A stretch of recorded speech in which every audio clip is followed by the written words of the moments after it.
باللہ من الشیطان الرجیم بسم اللہ الرحمن الرحیم ومن الناس من يقول آمنا بالله فإذا أوذي في الله جعل فتنة الناس كعذاب الله ولئن جاء نصر من ربك ليقولن إنا كنا معكم أوليس الله بأعلم بما في صدور العالمين۔ اور لوگوں میں سے کچھ ایسے ہیں جو یہ کہتے ہیں کہ ہم اللہ پر ایمان لائے ہیں، پھر جب ان کو اللہ کے معاملے میں اللہ کے راستے میں انہیں تکلیف دی جاتی ہے تو لوگوں کے ستانے کو اللہ کے عذاب کی طرح سمجھ لیتے ہیں، اور اگر آپ کے رب کی طرف سے کوئی مدد آ جائے تو یہ کہنے لگتے ہیں کہ بے شک ہم تو تمہارے ساتھ تھے۔ کہ اللہ تبارک و تعالی جانتا نہیں ہے اس چیز کو جو سارے جہان والوں کے دلوں میں ہے۔ پچھلی آیات میں اللہ تبارک و تعالی نے والدین کے ساتھ حسن سلوک کا حکم فرمایا، اور اس کے ساتھ ساتھ یہ بھی حکم فرمایا کہ اگر والدین جن کا مقام بہت ہی زیادہ اونچا ہے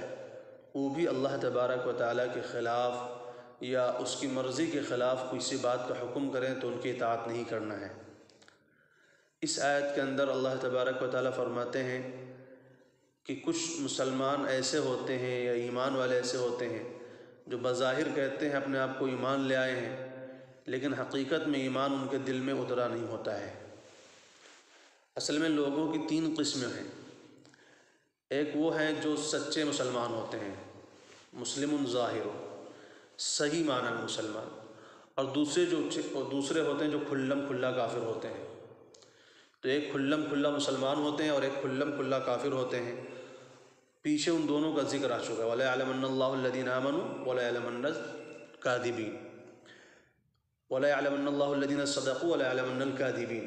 کہ اللہ تعالیٰ جان کے رہیں گے کہ جو ایمان میں سچے ہیں اور جو جھوٹے ہیں۔ تو ایک تو ہوتے ہیں جو کھلم کھلا مسلمان ہوتے ہیں، ایک ہوتے ہیں جو کھلم کھلا کافر ہوتے ہیں، اور تیسری قسم وہ ہوتی ہے جو دونوں میں متذبذب ہوتے ہیں، یعنی کبھی ادھر کبھی ادھر، کبھی ہاں کبھی وہاں، یعنی ان کا ایک جگہ پر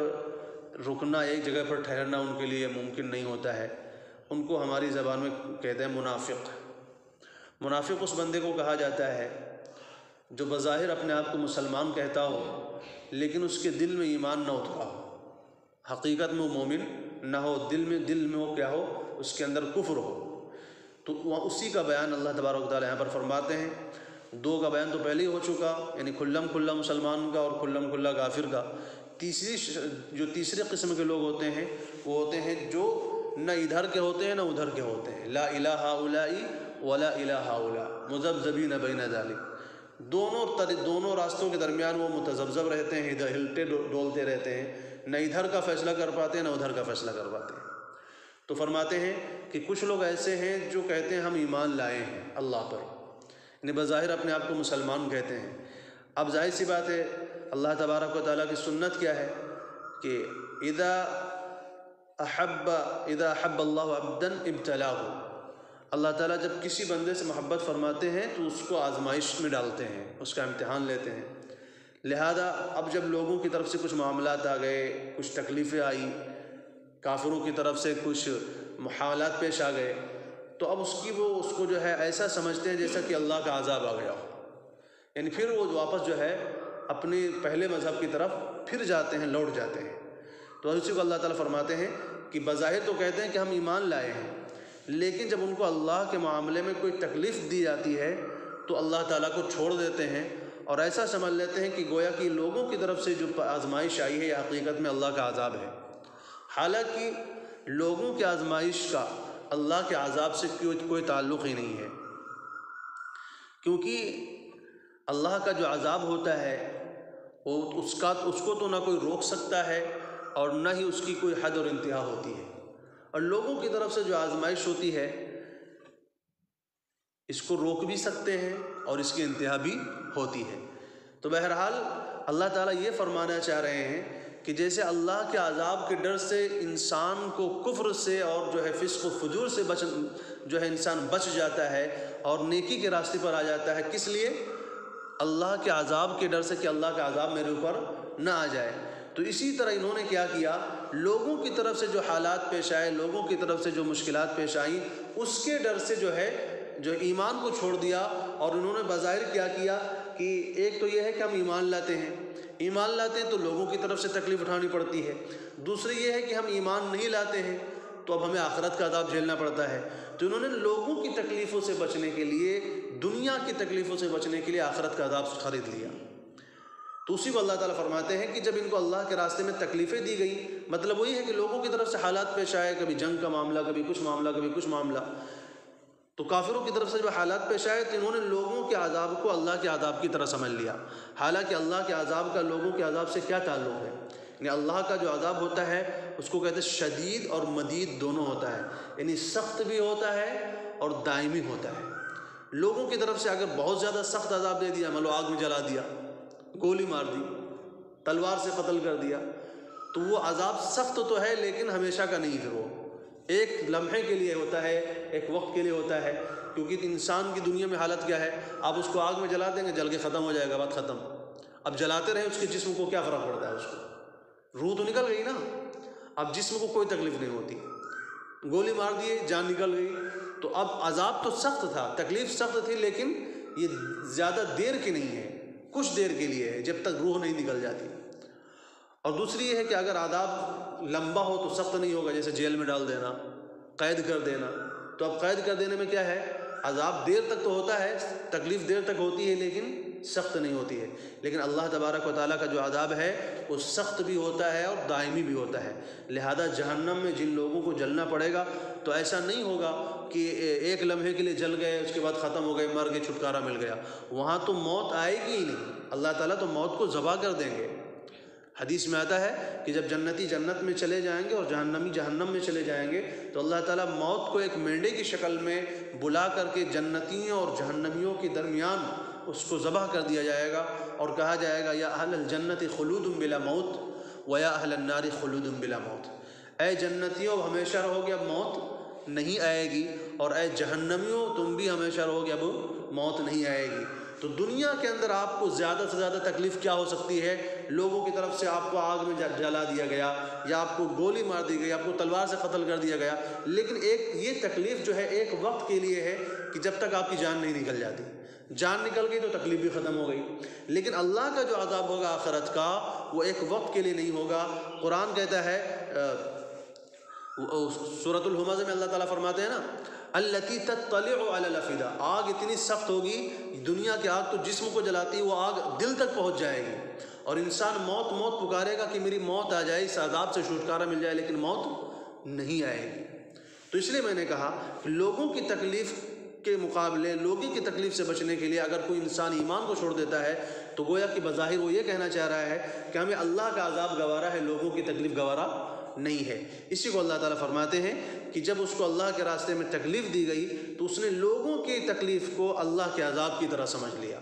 یعنی ہونا تو یہ چاہیے تھا کہ اللہ کے عذاب سے بچنے کے لیے لوگوں کی تکلیف برداشت کرتا رہتا، لیکن اس نے الٹا کام کر دیا، لوگوں کی تکلیف سے بچنے کے لیے اللہ کا عذاب خرید لیا۔ وَلَئِن جَاءَ نَصْرٌ مِّن رَّبِّكَ، اور اگر آپ کے رب کی طرف سے کوئی مدد آ جاتی ہے تو یہ کہتے ہیں کہ ہم تو تمہارے ہی ساتھ تھے۔ یعنی جب معاملہ جنگ کا آتا ہے، معاملہ آتا ہے ثابت قدمی کا، تو بھاگ جاتے ہیں، پیچھے نکل جاتے ہیں کہ نہیں ہم کو یہ برداشت نہیں، ہم سے نہیں ہو سکتا۔ لیکن پھر اللہ تعالیٰ کی طرف سے مدد آ گئی، مثلا مسلمانوں کو فتح ہو گئی، مسلمانوں کو اللہ تعالیٰ نے جو ہے کامیابی سے مالا مال فرما دیا، تو اب یہ پیچھے سے آ جاتے ہیں، کہتے نہیں ہم بھی تو تمہارے ساتھ تھے۔ تو فرمایا اولیس اللہ بعالم بما فی صدور العالمین، کہ اللہ تعالیٰ کو بیوقوف بنا رہے آپ، اللہ تعالیٰ کو معلوم نہیں کہ تمہارے دل میں کیا ہے؟ تم ظاہر میں جب تم کو فائدہ ہوتا ہے، جب فائدہ اٹھانا ہوتا ہے تو آ جاتے ہو، اور جب قربانی دینی ہوتی ہے اور جان جب پیش کرنی ہوتی ہے تو پیچھے بھاگ جاتے ہو۔ تو فرمایا اللہ تعالیٰ جانتا نہیں کہ لوگوں کے دلوں میں کیا ہے؟ وَلَيَعْلَمَنَّ اللَّهُ الَّذِينَ آمَنُوا وَلَيَعْلَمَنَّ الْمُنَافِقِينَ، اور اللہ تعالیٰ ضرور جان کے رہیں گے ان لوگوں کو جو ایمان لائے ہیں اور ان لوگوں کو جو منافق ہیں۔ جان کے رہیں گے کا مطلب یہ کہ اللہ تعالیٰ لوگوں کے سامنے واضح کر دیں گے۔ اللہ تعالیٰ کو تو پہلے ہی سے معلوم ہے کہ کون سچا مومن ہے، کون بظاہر مومن ہے اور دل سے کافر ہے، لیکن یہاں پر جو جاننے کا مطلب ہے وہ یہ کہ لوگوں کے سامنے اللہ تعالیٰ واضح کر دیں گے۔ جیسے غزوہ احد میں ہوا، بہت سارے منافقین رسول اللہ صلی اللہ علیہ وسلم کے ساتھ مدینے سے نکلے، اور جب احد کو قریب پہنچنے والے تھے، مدینے سے باہر آئے تو 300 کے قریب لوگ واپس چلے گئے کہ نہیں ہم سے نہیں ہو سکتا، ہم نہیں لڑ سکتے۔ تو اللہ تعالیٰ نے چھانٹ کر کے الگ کر دیا، دکھا دیا کہ یہ اگر تمہارے ساتھ جاتے بھی نا تو تمہارے لیے جو ہے پریشانی کا سبب بنتے۔ لو خرجوا فیکم ما زادوکم الا خبالا، اللہ تعالیٰ کہتے ہیں ان کا الگ ہو جانا ہی بہتر تھا، اگر یہ تمہارے ساتھ جاتے بھی تو تمہارے اندر اور بھی بزدلی پیدا کرتے، یہ تمہارے اندر خرابی پیدا کرتے، یہ خود بھی جو ہے کمزوری دکھاتے، اور جو مسلمان جو ہے اپنی پوری جواں مردی کے ساتھ لڑنے والے تھے ان کو بھی یہ کمزور کر دیتے۔ تو اللہ تعالیٰ نے چھانٹ کے الگ کر دیا۔ تو یہ اللہ کا طریقہ ہے کہ جب اللہ تبارک و تعالیٰ اہل حق کو جو ہے فتح دینا چاہتے ہیں تو جو منافقین ہوتے ہیں، جو نام کے مسلمان ہوتے ہیں، اللہ تعالیٰ ان کو چھانٹ کے الگ کر دیتے ہیں۔ وقال الذین کفروا للذین آمنوا اتبعوا سبیلنا ولنحمل خطایاکم، اس آیت کے اندر کافروں کی طرف سے چونکہ بار بار شکوک شبہات ڈالے جاتے تھے مسلمانوں کے دلوں میں کہ تمہارا ایسا نہیں ہے، تم ایسا مت کرو، تمہارا جو ہے مذہب صحیح نہیں ہے، ایسا نہیں، تو ہمارے مذہب کی طرف آ جاؤ۔ تو اب مسلمان کہتے تھے چلو ٹھیک ہے، اگر ہم تمہارے مذہب کی طرف آ جاتے ہیں تو پھر اللہ کے عذاب سے ہمیں کون بچائے گا؟ یعنی اگر ہم آپ کے مذہب کو مان لیتے ہیں، جیسے کافروں کی طرف سے آفر آیا کہ تم ہمارے مذہب میں آ جاؤ، اس کو چھوڑ دو، جو محمد صلی اللہ علیہ وسلم جو دین لائے اس کو چھوڑ دو، ہمارے مذہب کی طرف آ جاؤ، تو مسلمان کہتے تھے کہ اگر ہم تمہارے مذہب کی طرف آ گئے تو پھر ہمارا کیا بنے گا مرنے کے بعد؟ اگر اللہ کا عذاب آئے گا تو پھر ہم کو جھیلنا پڑے گا۔ تو یہ کہتے تھے نہیں، تم کو ٹینشن لینے کی ضرورت نہیں ہے، اگر تم کو عذاب آئے تو ہم اٹھا لیں گے تم اوپر، یعنی اللہ کا عذاب ہم برداشت کر لیں گے۔ ہوتا ہے نا دنیا میں، کہتے ہیں بہت سے دنیا میں آپ دیکھتے ہیں، جو تم کرو جو ہوگا ہم دیکھ لیں گے، تم یہ کام کر لو جو ہوگا ہم دیکھ لیں گے، سب ہمارے اوپر ہے۔ تو کافر لوگ بھی مسلمانوں کے دلوں میں شکوک اور شبہات ڈالنے کے لیے باتیں کہا کرتے تھے کہ تم ہمارے مذہب کی طرف آ جاؤ، اولاً تو تم کو آخرت میں عذاب ہوگا نہیں، اگر ہوگا تو ہم دیکھ لیں گے۔ تو اسی کو اللہ تعالیٰ فرماتے ہیں کہ یہ کافر لوگ ایمان والوں سے کہتے ہیں کہ تم ہمارے راستے کی پیروی کر لو، وَلْنَحْمِلْ خَطَايَاكُمْ، اور اگر عذاب ہوا تو ہم اٹھا لیں گے، وَمَا هُمْ بِحَامِلِينَ مِنْ خَطَايَاهُمْ مِنْ شَيْءٍ، حالانکہ یہ لوگ ان کے جو ہے خطا، ان کے گناہوں میں سے کچھ بھی اٹھانے والے نہیں ہیں، إِنَّهُمْ لَكَاذِبُونَ، بے شک یہ جھوٹے ہیں۔ وَلَيَحْمِلُنَّ أَثْقَالَهُمْ وَأَثْقَالًا مَعَ أَثْقَالِهِمْ، ہاں یہ ضرور ہوگا کہ اپنا بوجھ بھی اٹھائیں گے اور اپنے بوجھ کے ساتھ دوسروں کا بھی بوجھ اٹھائیں گے۔ یعنی قیامت کے دن اللہ تبارک و تعالیٰ ایک تو ان کے گناہوں کی سزا ان کو دیں گے، اور دوسری بات ان کے بہکانے کی وجہ سے جو لوگ دنیا میں ان کی وجہ سے بھٹک گئے راستے سے اور ایمان سے پھر گئے، ان کی بھی گناہوں کی سزا ان کو ملے گی۔ چنانچہ ایک حدیث میں آتا ہے، رسول اللہ صلی اللہ علیہ وسلم فرماتے ہیں کہ جو انسان لوگوں کو ہدایت کی طرف بلائے، نیکی کی راستے کی طرف دعوت دے، تو اس کا کیا ہوگا کہ اس کو تو اپنے عمل کا تو بدلہ ملے گا ہی، ساتھ ساتھ جتنے بھی لوگ اس نیکی پر عمل کریں گے ان کی نیکیوں کا بھی بدلہ اس کو ملے گا۔ ہاں، ان کی نیکیوں میں کوئی کمی نہیں کی جائے گی، یعنی عمل کرنے والوں کی نیکیوں میں کمی بھی نہیں ہوگی، اور اس دعوت دینے والے کو ان کے نیکیوں کا بھی بدلہ ملے گا۔ اور اسی طرح فرمایا اگر کوئی انسان کسی کو گمراہی کی طرف بلاتا ہے، آپ دیکھتے ہیں نا بہت سے لوگ کوئی غلط کام نہیں کرنا چاہ رہے ہوتے ہیں، لیکن دوسروں کے دعوت کے اوپر، دوسرے کے بلاوے کے اوپر، دوسروں کی جو آمادہ کرنے پر وہ غلط کام کر لیتے ہیں، ہے نا؟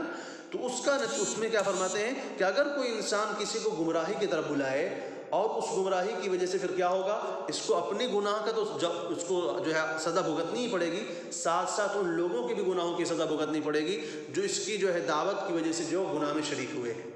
ہاں، ان کے گناہوں میں کوئی کمی نہیں کی جائے گی۔ اور ایک اور روایت میں فرماتے ہیں کہ دنیا میں جب بھی کوئی قتل ہوتا ہے، رسول اللہ صلی اللہ علیہ وسلم فرماتے ہیں کہ دنیا میں جب بھی کوئی قتل ہوتا ہے تو اس کا جو گناہ ہے وہ آدم علیہ السلام کے جو بیٹے قابیل تھے ان کو پہنچتا ہے، کیونکہ دنیا میں سب سے پہلا قتل انہوں نے نہیں کیا ہے، لہذا دنیا میں جب بھی کوئی قتل ہوتا ہے تو قاتل کو تو اس کے گناہ کی سزا ملے گی، اس کے ساتھ ساتھ چونکہ سب سے پہلا قتل کس نے دنیا میں کیا؟ قابل نے کیا، ایک غلط طریقہ ایجاد کیا اس نے، ایک غلط جو ہے ایک راستہ لوگوں کو دکھا کر کے گیا قتل کا، لہذا جتنے بھی قتل دنیا میں ہوتے ہیں ہر قتل کا جو ہے گناہ قابل کے سر بھی جاتا ہے، یعنی قاتل کو تو سزا ہوگی لیکن اس کے ساتھ ساتھ قابل کو بھی اس کی سزا ملے گی۔ اسی طرح ایک اور روایت میں فرماتے ہیں کہ رسول اللہ صلی اللہ علیہ وسلم فرماتے ہیں کہ لوگوں ظلم سے بچو، کسی کے اوپر ظلم نہ کرو، کل قیامت کے دن اللہ تعالیٰ بلائیں گے کہ فلاں ابن فلاں کہاں ہے، یعنی نام لے کر کے پکاریں گے فلاں کو بلائیے، وہ آئے گا تو اس کے ساتھ کہتے ہیں نیکیوں کے پورا پہاڑ ہوں گے، اب وہ جب آئے گا تو اس کے ساتھ ساتھ اللہ تعالیٰ بھی کہیں گے ذرا ان لوگوں کو بھی بلاؤ جن کا اس کے ذمہ حق و لازم ہے، یعنی کسی کو ستایا ہے، کسی کو گالی دی ہے، کسی کو مارا پیٹا ہے، کسی کو کچھ کیا ہے، اب لوگ آتے رہیں گے اور کیا کیا جائے گا، اب اس کو کھڑا کر دیا جائے گا، جس کو ستایا ہے، پریشان کیا ہے، گالی دی ہے، غیبت کی، جو بھی کیا ہے، کسی بھی طرح سے حق تلفی کی ہے دنیا میں تو ان کو کیا کیا جائے گا، اس کی نیکیاں لے کر کے ان لوگوں کو دے دی جائیں گی، سمجھے؟ یعنی ان کے گناہ اس کے سر ڈالے جائیں گے اور نیکیاں اس کو ان کو دے دی جائیں گی، یہاں تک کہ ایسا ہو جائے گا کہ اس کے پاس ایک بھی نیکی باقی نہیں رہے گی اور ان لوگوں کے گناہوں کا بوجھ اٹھا کر کے جہنم میں چلا جائے گا۔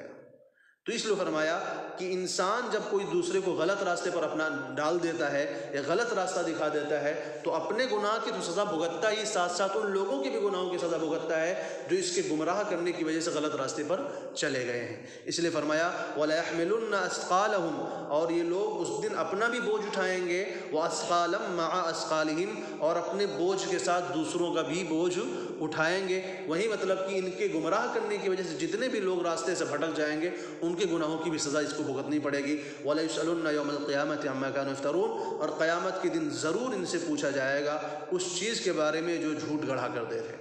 اللہ تبارک و تعالی ہم سب کو عمل کی توفیق نصیب فرمائے۔ سبحان اللہ وبحمدہ، سبحانک اللہم وبحمدک، ونشہد ان لا الہ الا انت، ونستغفرک ونتوب الیک۔ سبحان ربک رب العزة عما یصفون،